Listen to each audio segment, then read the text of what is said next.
দেশজুড়ে শেখ মুজিবুর রহমানের ম্যুরাল ও ভাস্কর্য তৈরি করে সরকারি টাকা অপচয়ের অভিযোগ অনুসন্ধান শুরু করেছে দুর্নীতি দমন কমিশন দুদক।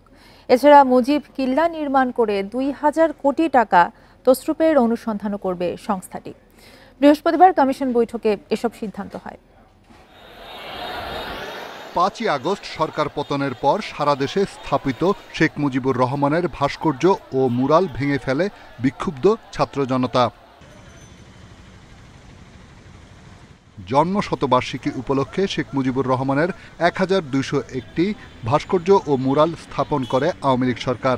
আর সব মিলিয়ে ১৫ বছরে ১০,০০০-এর বেশি ম্যুরাল ভাস্কর্য স্থাপন করা হয়। এইসব স্থাপনা নির্মাণে কত টাকা অপচয় হয়েছে তা অনুসন্ধানে মাঠে নেমেছে দুদক।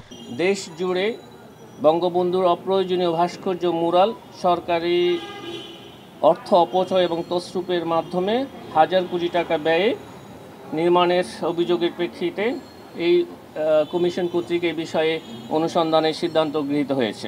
২০১৮ সাল থেকে ২০২৪ সাল পর্যন্ত ২,০০০ কোটি টাকায় ১৬ জেলায় ৫৫০টি মুজিব কেল্লা নির্মাণ করা হয়। বিপুল টাকা খরচ করে মানহীন সামগ্রী দিয়ে নির্মিত এসব কেল্লা এরই মধ্যে ব্যবহার অনুপযোগী হয়ে পড়েছে।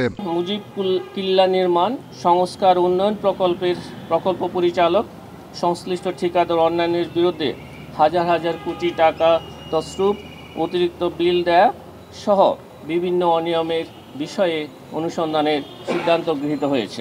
শেখ মুজিবুর রহমানের ভাস্কর্য, ম্যুরাল বা কেল্লা নির্মাণ করে অর্থ আত্মসাৎকারীদের সবাইকে আইনের আওতায় এনে শাস্তি নিশ্চিতের কথা জানিয়েছে দুদক। রিশাদ হুদা, ইন্ডিপেন্ডেন্ট নিউজ, ঢাকা।